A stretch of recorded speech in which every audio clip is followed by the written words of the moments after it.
Yo, what's up? Welcome back sa ating channel. At ito, hindi naman to video reaction yung nakikita nyo, di ba? Tamang bracketing at lineup ng isa buhay. Sa ngayon, magbibigay muna tayo ng konting prediction para sa nalalapit na tournament. At sa mga nagtatanong na hindi ko nasagot kung kasali ba ako sa isa buhay 2026, siguro ito na yung makikita nyo. Lumabas na. Hindi ako sumali kasi nakakapagod na. At okay na yun, nakakuha tayo ng another experience sa nagdaan na tournament. At yun, congrats ulit kay Katana, 2025 isa buhay champion. At congrats din sa lahat ng mga sumali nun, especially sa mga nakalaban ko. Yun. Bago ako magsimula, gusto ko lang munang sabihin na shout out. Di na ako marunong ang puta. Shout out kay kay Pinsan Jigs para sa damit na suot ko, sa sweatshirt na may collar. Mukhang kagalang-galang tayo dito, men. Yon, shout out Dame Clothing. Yeah. So yon, ito na yung lineup ng Isa Buhay 2026. At magbibigay lang ako ng prediction para sa nalalapit na tournament. Sana suportahan natin to. Magkita-kits tayo sa finals. At huwag natin papalagpasin to dahil napaka masasabi mong solid din talaga yung lineup na to. May mga veterano, may mga rookie. At yung mga rookie na yon, hindi yun basta-basta. Yon, simulan natin sa sa Shea versus Bagsik. Ito, parang para sa akin masasabi kong dream match to ni Bagsik. At napakaswerte niya at siya ang unang itinapat kay Arik. Pare sila ng style personals, pero mas convincing si Shea at mas may flavor yung mga ginagawa ni Shea. Mas puno ng elements. Hindi kagaya ng kay Bagsik na ando doon yung entertainment, pero iba pa rin si Shea pagdating sa kung titignan natin yung personals, hindi lang personals yung bit-bit ni Shea.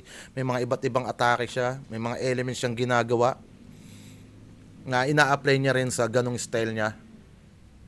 Kaya siguro mabibigay ko yung panalo rito para kay Shea. Ayun ay opinion ko lang.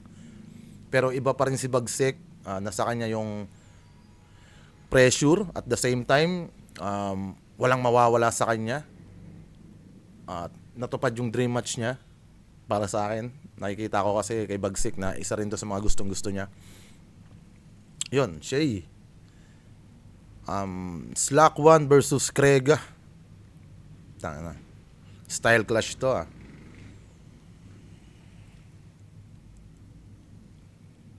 Krega. Medyo matagal-tagal walang battle sa flip top si Krega. Pero hindi naman siya nawala sa battle rap kasi may mga battle siya. Alam ko bumattle siya ng PSP against K-Ram. Slack 1, babad sa battle. At mas kitang-kita nyo naman na mas kayang mag-perform ni Slack at kunin yung stage sa ngayon. Lalo sa form niya na lumaban kay Raffian. Magpi-50-50 ako dito. Kasi iba yung Krega nagigil sa Slack 1 na hindi kasi consistent si Slack. Kung titignan mo. Pagtapos niya ng isang magandang performance, lalaylay siya. Ganun yung nangyayari. Tulad nung kay Raffian, biglang hindi siya masyadong preparado kay Beatroom. Ganun din nangyari kay J Black. Tapos hindi siya masyadong over naman siya nun. Over prepared naman siya nung kay si mahuli niyang nakalaban, Mandabaliw, Ahon. Noon, spoil ko na. Nagka-problema sa bosses si Slack 1 noon. At hindi ko alam kung naka 100% siya noon. Yun, kung magiging consistent si Slack 1, kayang-kaya niyang kunin to. Pero kung hindi man, doon ako mag 50-50. Pero konting-konti siguro Slack 1 pa rin, hindi sa tropa. mas balanse. Si Slack 1 kaya niya mag-jokes, kaya niya pasaway, literal, pasaway literal, no? Patawa, mag-jokes, seryoso.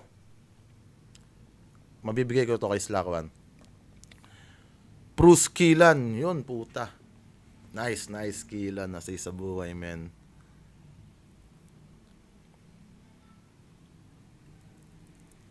Killan, gutom na rookie. At tingin ko dito lalabas yung buong potential ni Killan. Nasa tournament siya. Isa sa mga old gods kalaban niya. Bruce, kaya mag-jokes, kaya mag-bars, multi. Ganon din si Killan. Pero kung titignan mo yung style nila, mas kayang kunin ni Killan yung kiliti ng crowd. May underdog effect pa. Bruce naman, matagal na, veterano na.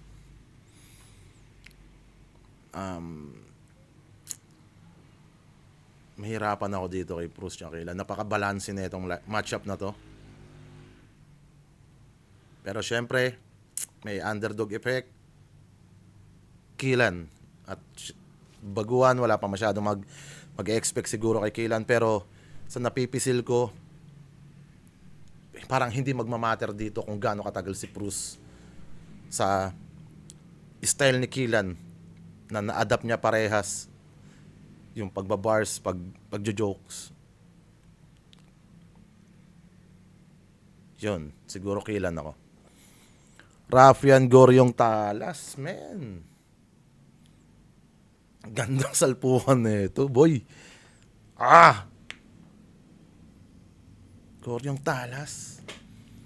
Raffian, napapanahon, Goryong Talas. Lumalabas pa rin, pero hindi ko pa nakikita yung classic na Goryo na lumaban din nung finals kay J Black or nag-perform nung tournament ng 2021. Gaya ng hinahanap sa akin nung laban ko kay M-Site. Raffian galing sa dalawang sunod na talo, no? Gigil si Raffian at alam natin yung kakayahan ni Raffian, pero laging may sorpresa na nabubunot si Goryong Talas kapag tournament. Sana dito sa round 1 pa lang lumabas na 'yon, no? Kasi medyo mabigat-bigat tong Raffian niya eh.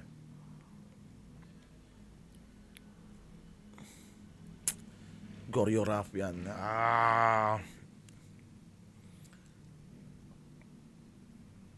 Siguro magra-Raffian ako.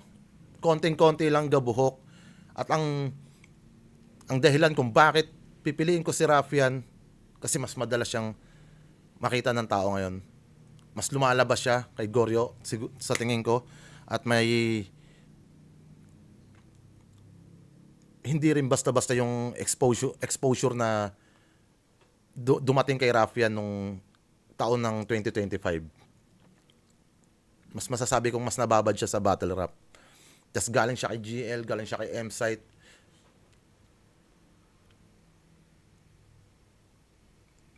Hindi katulad ni Goryo na parang nakailang beses lang ba siya, dalawa o hindi ko masabi. At parang small room yata yung isa. So yun lang yung rason ba't ko pipiliin si Raffian. Pero sa sulatan, palag-palag din talaga, balagbagan to. Mas napapanahon lang din talaga yung kay Raffian. So sa kabilang bracket tayo, ang napili ko sa kabila, Shei, Slack 1, Killan, Raffian. Poison 13 Sensei. Poison 13 Sensei. Hindi na, para sa akin, hindi na para pag-isipan. Poison 13 ako dyan. Si Sensei, may skills. Magaling mag-multi. Creative. Kung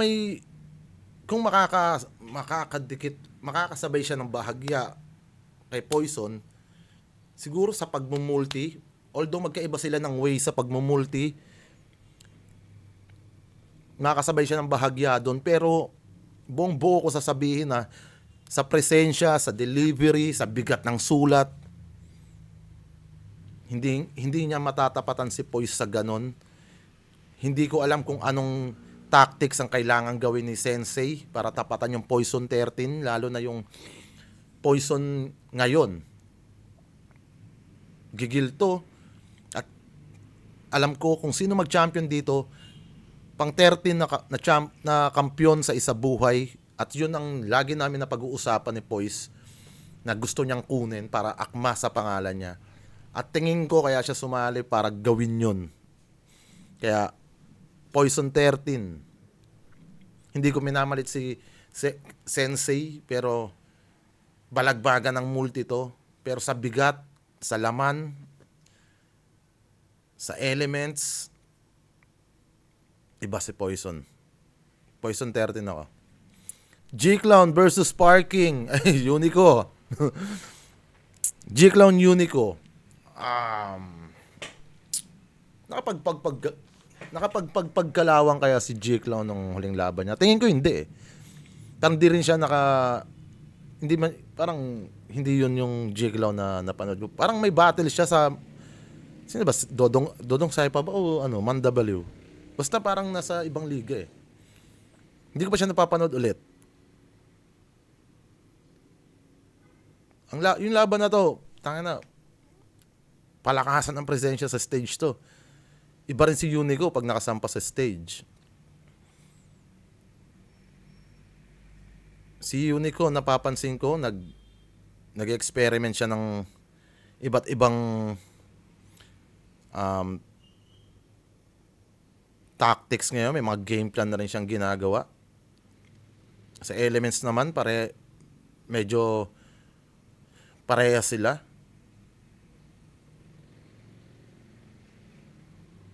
Presensya, delivery.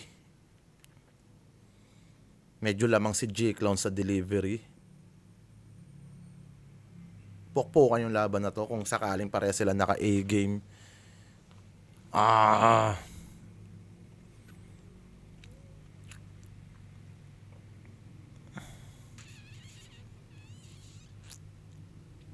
Dikdikan lang to. G-Clown ako. Yun, G-Clown. Ayan ang gusto kong mag-advance para parehas veterano rin ang magtapat. G-Clown Poison 13. At ayun lang din sa napipisil ko. Next, Manda Baliw versus Harlem. Tangina, komedya to, men. Si Harlem mahilig sa mga risky na angulo to. Hindi sa nakakasama. Kumbaga, alam mo yung mga inside jokes or inside angle, mga ganon. Mahilig si Harlem sa ganon. Pero pag kinagat naman ng tao yun, kaya nung tapatan yung komedyang dala ni Manda Baliw. Ang tanong, kaya ba tapatan ni Manda Baliw yung bigat ng sulatan ni Harlem? Kung tutusin, men, kung titignan nyo, mabigat magsulat si Harlem, mga iilan talaga siyang linya na para sa akin, ang lalakas.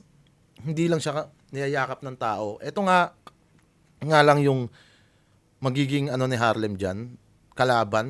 Siyempre, Manda Baliw, isa sa mga crowd favorite. Doon natin masusukat si Harlem T kung paano niya i-handle yan. Sa bagay, si Katana nga na crowd favorite din, nasabayan ni Harlem, di ba? Sulatan, Harlem ako. Sa komedya, lalamang si Manda. Obvious naman na dun yung porte niya. Pero sa ngayon, Harlem ako, Harlem. Harlem T. Shaboy! Shaboy, my boy! At Sak Maestro, pare.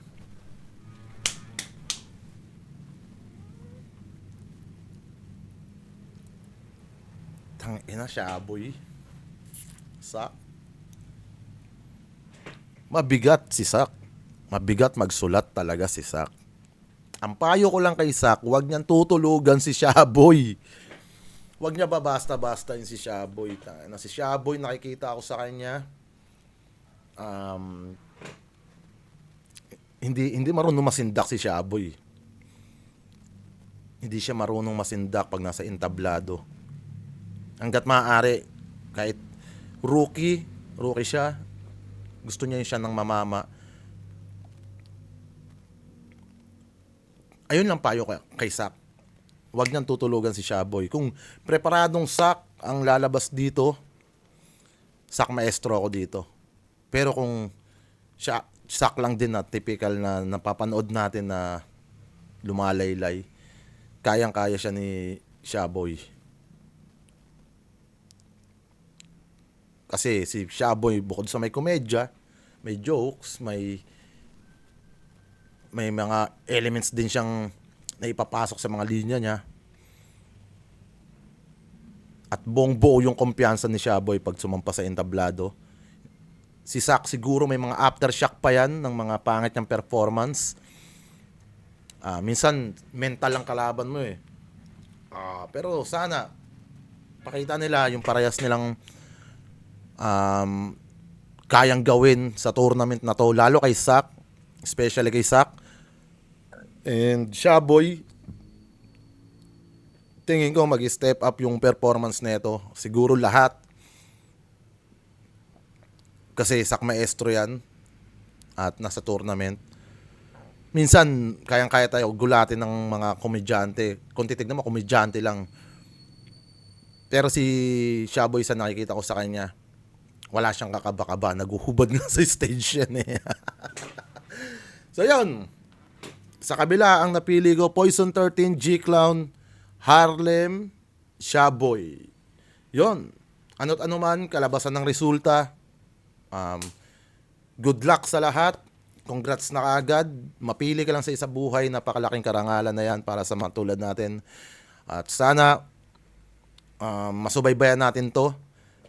Enjoy natin yung tournament. At magkita-kita tayo hanggang finals. So yun, hanggang dito lang. Nagbigay lang tayo ng prediction para sa isa buhay. Maraming salamat sa mga nanonood. At sana sa susunod na araw makapag-upload na tayo ng reaction video. So yun, dito na to magtatapos. Maraming salamat. Yeah. Dame Clothing.